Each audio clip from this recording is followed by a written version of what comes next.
bien à Genève qu'à Paris que l'obstacle rédhibitoire que M. Katumbi pourrait avoir pour la présidentielle, ce n'est peut-être pas ces problèmes judiciaires actuels.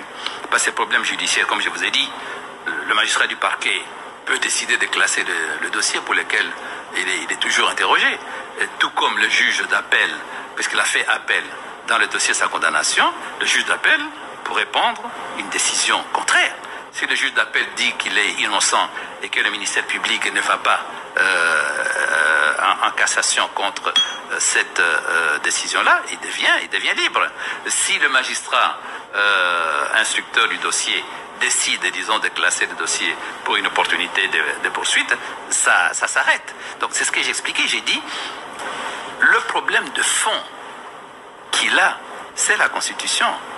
M. Katumbi est un des grands défenseurs de l'article 70 de la Constitution, qui dit que le président de la République est élu pour un mandat de 5 ans, renouvelable une seule fois.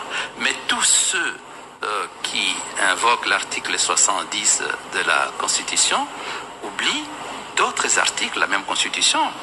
Et l'article 10 de la Constitution dit la nationalité congolaise est une et exclusive. Quiconque a pris nationalité étrangère ne peut pas se présenter à la magistrature suprême. Et le porte-parole de M. Katumbi a été la première personne à dénoncer Sami Badibanga comme une nationalité, puisque ça sera une compétition.